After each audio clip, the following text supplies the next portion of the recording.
കട്ട ബ്രസീൽ ഫാനാണ്.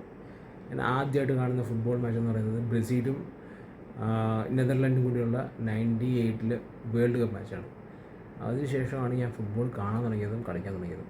അപ്പോൾ അതുകൊണ്ട് മാത്രമല്ല, അവരുടെ കളി കാണുന്നതിനുള്ള രസവും അവരുടെ സ്റ്റൈലും എല്ലാം എനിക്ക് ഭയങ്കര ഇഷ്ടമാണ്.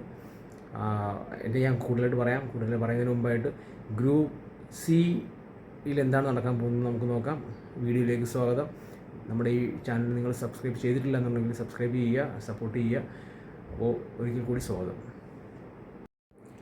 ഗ്രൂപ്പ് സിയിലുള്ളത് ബ്രസീൽ, മൊറോക്കോ, സ്കോട്ട്ലൻഡ്, പിന്നെ ഹെയ്ത്തിയെ പറ്റി എനിക്ക് പ്രത്യേകിച്ചൊന്നും പറയാനില്ല. അവർ ഫസ്റ്റ് റൗണ്ടിൽ തന്നെ പുറത്തു പോകാനുള്ള കാര്യം ഏറെക്കുറെ എല്ലാവർക്കും അറിയാവുന്ന കാര്യമാണ്.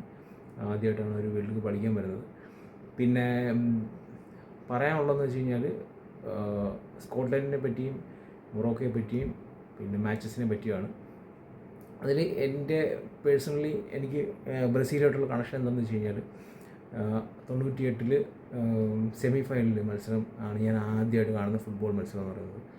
അന്ന് ഞാൻ വളരെ ചെറുതാണ്, ഞാൻ 5ാം ക്ലാസ്സിൽ പഠിക്കുകയാണ്. ആ സമയത്ത് റൊണാൾഡോയൊക്കെ ഫുട്ബോൾ സ്ഥിരമായിട്ട് കാണാൻ തുടങ്ങി, ക്ലബ് മത്സരങ്ങൾ കാണാൻ തുടങ്ങി. അതിനിടയ്ക്ക് ശരിക്കും പറഞ്ഞാൽ ബ്രസീൽ എന്ന് പറയുന്നത് ഭയങ്കര പ്രാന്തായി. ആ കളറും അതും എല്ലാം കൂടി ഭയങ്കര പ്രാന്തായി. എപ്പോഴും സ്ഥിരമായിട്ട് കാണുമായിരുന്നു. 2006 വേൾഡ് കപ്പൊക്കെ ഭയങ്കര സങ്കടം ഉണ്ടാക്കിയൊരു കാര്യമാണ്. ആ ഒരു പുറത്താകല്. അത്രയും നല്ല ടീമുണ്ടായിട്ട് Kaka, Ronaldinho, Adriano, Roberto Carlos, Cafu, Maicon, ഇത് ടീമായിരുന്നു. ആ ടീമൊക്കെ പുറത്താകുന്നത് ഭയങ്കര സങ്കടം ഉണ്ടാക്കിയ കാര്യമാണ്. അതിനുശേഷം ഞാൻ ഒരു കോളേജിൽ പഠിക്കുന്ന സമയത്ത് പത്രമൊക്കെ ഇടുമായിരുന്നു. പത്രം ഇടുന്നതിന് മെയിൻ കാരണം എന്ന് വെച്ച് കഴിഞ്ഞാൽ ആ പൈസയിൽ നിന്ന് കുറച്ച് പൈസ എടുത്തിട്ട് ഞാൻ പോയി യൂട്യൂബിൽ പോയിട്ട് ജോഗ ബൊനിറ്റോസ് വീഡിയോ ഒക്കെ കാണുമായിരുന്നു. ആ സമയത്ത് വേറെ ഓപ്ഷനില്ല, ഫോണൊന്നും ഇല്ല, ഇൻ്റർനെറ്റ് എന്ന് പറയുന്ന സാധനം എല്ലായിടത്തൊന്നും ഇല്ലല്ലോ. അപ്പം കഫേയിലൊക്കെ പോകാനായിട്ട് 1 മണിക്കൂർ 20 രൂപ വെച്ചിട്ടൊക്കെ അങ്ങനെ കൊടുത്തിട്ടൊക്കെ ആയിരുന്നു അന്ന് കുറച്ചെങ്കിലുമൊക്കെ ബ്രസീലിൻ്റെ വീഡിയോസൊക്കെ കണ്ടുകൊണ്ടിരുന്നത്. അങ്ങനെയൊക്കെയാണ് ആ ഒരു പ്രാന്ത് അന്ന് തൊട്ടേ ഉണ്ട്. അപ്പോൾ വെയിറ്റ് ചെയ്തിരിക്കുമായിരുന്നു ഞാനിങ്ങനെ നെയ്മർ ഉണ്ടാവുമെന്ന് അറിയാൻ വേണ്ടി. നെയ്മർ വേണം എന്നുള്ളതായിരുന്നു എൻ്റെ ഭയങ്കരമായിട്ട് ആഗ്രഹം. പക്ഷേ എൻട്രിക്കിന് പകരം ജാവോ പെഡ്രോ വേണമെന്നുള്ളതായിരുന്നു ഞാൻ ആഗ്രഹിച്ചത്. കാരണം എൻട്രിക്കിനെക്കാട്ടിലും കൂടുതൽ എഫക്റ്റീവായിട്ട് ഒരു നമ്പർ 9 പൊസിഷനിൽ ഉണ്ടാകാനായിട്ട് പെഡ്രോയ്ക്ക് പറ്റുമായിരുന്നു. ബാക്കി നമ്പർ 10 ആയാലും അല്ലെങ്കിൽ 7, 11 ആയാലും പ്ലേയേഴ്സ് ഓൾറെഡി ഉണ്ട്, ഒരുപാട് പേരുണ്ട്. പക്ഷേ ആഞ്ചലോട്ടിയുടെ കീഴിലാണെങ്കിൽ പോലും ബ്രസീൽ ഈ വർഷം അത്ര നല്ല പെർഫോമൻസ് വഴിയല്ല ക്വാളിഫിക്കേഷനിൽ കടന്നത്. അതിനുശേഷം ഫ്രണ്ട്ലി മാച്ചസിലൊന്നും അത്ര നല്ല പെർഫോമൻസ് ആയിരുന്നില്ല. ടീം പറയുമ്പോഴത്തേക്ക് നല്ല സ്ട്രോങ് ടീമാണ്. വിനീഷ്യസ് ഉണ്ടെന്ന് പറയാം, റഫീഞ്ഞ ഉണ്ട്, പിന്നെ നെയ്മറുണ്ട്, അതുപോലെ എല്ലാ സ്ട്രോങ് പ്ലെയേഴ്സ് ഉണ്ട്. റയാൻ മികച്ച പ്ലെയറാണ്. ഇഗോർ തിയാഗോ ഇപ്പം സെക്കൻഡ് ടോപ്പ് സ്കോററാണ്, ഗോളടിച്ച് കൂട്ടുന്നുണ്ട്. ബ്രസീൽ പ്ലെയറാണ്. ഏറ്റവും കൂടുതൽ ഗോൾ അടിച്ചിട്ടുള്ള, പ്രീമിയർ ലീഗിൽ ഗോൾ അടിച്ചിട്ടുള്ള ബ്രസീൽ പ്ലെയറാണ് ഇഗോർ തിയാഗോ. അങ്ങനെ കസിമിറോ ഉണ്ട്, ഫെബീഞ്ഞോ തിരിച്ചു വന്നിട്ടുണ്ട്. പിന്നെ അങ്ങനെ അടിപൊളി ടീമാണ്. ടീം പേപ്പറിൽ നല്ല ടീമാണ്. പക്ഷേ കളിയിൽ വരുമ്പോഴത്തേക്ക് എങ്ങനെയാകുന്നുള്ളത് നമുക്ക് കണ്ടറിയണം. പിന്നെ സ്കോട്ട്ലൻഡിനെ പറ്റി പറയുകയാണെങ്കിൽ 98 ശേഷം ആദ്യമായിട്ടാണ് അവർ വേൾഡ് കപ്പ് കളിക്കാൻ വരുന്നത്. അപ്പോൾ കളിക്കാൻ വന്നപ്പോഴാണെങ്കിൽ 98 അതേ ദേജാവു പോലെ ബ്രസീൽ, മൊറോക്കോ, സ്കോട്ട്ലൻഡ് 3 ടീമുകളും ആ 98 വേൾഡ് കപ്പിലെ പോലെ തന്നെ ഒരേ ഗ്രൂപ്പിൽ വരികയും ചെയ്തു. അത് ഭയങ്കര ഒരു അത്ഭുതമായിട്ട് കാണാൻ കരുതാൻ. പിന്നെ പറയാനാണെങ്കിൽ അവരുടെ ടീമെന്ന് പറയുന്നത് നല്ല ടീമാണ്. ഇംഗ്ലീഷ്, ഇറ്റാലിയൻ ടോപ്പ് ലീഗ് കളിക്കുന്ന പ്ലെയേഴ്സ് അവരുടെ മിഡ്ഫീൽഡിലും വിങ്ങിലും ഒക്കെ ഉണ്ട്.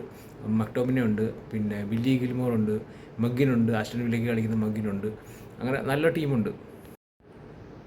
പക്ഷേ അവരിതുവരെ ഫസ്റ്റ് റൗണ്ടിന് അപ്പുറത്തേക്ക് ഇതുവരെ പോയിട്ടില്ല എന്നുള്ളതാണ് അവരുടെ ഒരു കുറവായിട്ടുള്ളത്. അത് നികത്താൻ ഇത്തവണ പറ്റുമെന്നാണ് കരുതുന്നത്. കാരണം റൗണ്ട് ഓഫ് 32 എന്ന് പറയുമ്പോൾ 32 ടീംസ് നെക്സ്റ്റ് റൗണ്ടിലോട്ട് പോകും. ബെസ്റ്റ് 8 വന്നു കഴിഞ്ഞാൽ ഗ്രൂപ്പ് അതായത് 3rd പൊസിഷനിലുള്ളവരിൽ ബെസ്റ്റ് 3 വന്നു കഴിഞ്ഞാൽ അവർ ബെസ്റ്റ് 8 വന്നു കഴിഞ്ഞാൽ അവർ അടുത്ത റൗണ്ടിലോട്ട് കയറി പോകും. മൊറോക്കോയുടെ കാര്യം പറയുകയാണെങ്കിൽ മൊറോക്കോ 8 ക്വാളിഫിക്കേഷൻ മാച്ചിൽ 8ലും ജയിച്ചിട്ട് വരുന്നൊരു ടീമാണ്. ഭയങ്കര സ്ട്രോങ് പെർഫോമൻസ് ഒക്കെ ആയിരുന്നു കാഫിൽ. അതുപോലെ 22 ഗോൾ അടിച്ചു, 2 ഗോൾ മാത്രമാണ് വഴങ്ങിയത്. ഹക്കീമി അടിപൊളിയായിട്ട് ഫോമിൽ നിൽക്കുകയാണ്.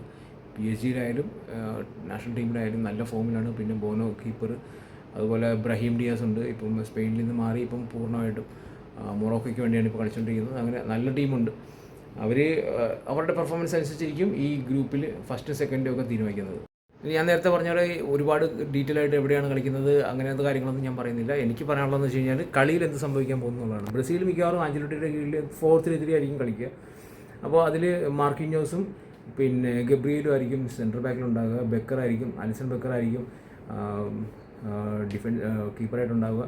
പിന്നെ കാസമിറോ, ഫബീഞ്ഞോ എന്നിവരായിരിക്കും മിഡ്ഫീൽഡിലുണ്ടാവുക.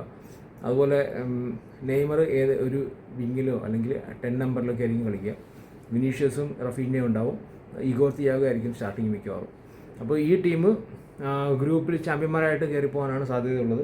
അതിൽ മൊറോക്കോയായിട്ടാണ് ഫസ്റ്റ് മാച്ച് ഉള്ളത്. ഫസ്റ്റ് മാച്ച് ജൂൺ 13 മൊറോക്കോയായിട്ട് 2-0 ജയിക്കാനാണ് സാധ്യത. ആദ്യ ദിവസം തന്നെ സ്കോട്ട്ലൻഡും ഹെയ്ത്തിയും തമ്മിലുള്ള മത്സരമുണ്ട്. അതിൽ സ്കോട്ട്ലൻഡ് ചിലപ്പോൾ 4-0 ഹെയ്ത്തിയെ തോൽപ്പിക്കാൻ സാധ്യതയുണ്ട്. രണ്ടാമത്തെ മത്സരം നിർണായകമായിരിക്കും. അതിലാണ് സ്കോട്ട്ലൻഡും മൊറോക്കോയും തമ്മിലുള്ള മത്സരം നടക്കുക. സ്കോട്ട്ലൻഡ് മൊറോക്കോ മത്സരത്തിൽ സ്കോട്ട്ലൻഡ് 2-1 മൊറോക്കോയെ തോൽപ്പിക്കാനുള്ള സാധ്യതയുണ്ടെന്നാണ് എനിക്ക് തോന്നുന്നത്. ഹെയ്ത്തിയെ ബ്രസീൽ 6-0 അല്ലെങ്കിൽ 5-0 തോൽപ്പിക്കാനുള്ള സാധ്യതയുണ്ട്. പിന്നെ ഉള്ളതെന്ന് പറയുന്നത് മൂന്നാമത്തെ മത്സരം എന്ന് പറയുമ്പോഴത്തേക്ക് സ്കോട്ട്ലൻഡും ബ്രസീലും തമ്മിലുള്ള മത്സരമാണ്. സ്കോട്ട്ലൻഡും ബ്രസീലും തമ്മിലുള്ള മത്സരത്തിൽ ബ്രസീൽ ഏറ്റവും കുറഞ്ഞൊരു 3 ഗോളെങ്കിലും അടിക്കാനുള്ള സാധ്യതയുണ്ട്. അതുപോലെ മൊറോക്കോ ഹെയ്ത്തിയെ ഒരു 5 ഗോൾ അല്ലെങ്കിൽ 4 ഗോളിനൊക്കെ തോൽപ്പിക്കാനുള്ള സാധ്യതയുണ്ട്. അപ്പോൾ ഇങ്ങനെ പറഞ്ഞു വരുമ്പോഴത്തേക്ക് ബ്രസീൽ ടോപ്പിൽ ഫിനിഷ് ചെയ്യും വിത്ത് 9 പോയിൻറ്റ്സ് ആൻഡ് മിനിമം 11 ഗോൾസ്, ഒരു 11 ഗോളെങ്കിലും അടിക്കാൻ സാധ്യതയുണ്ട്.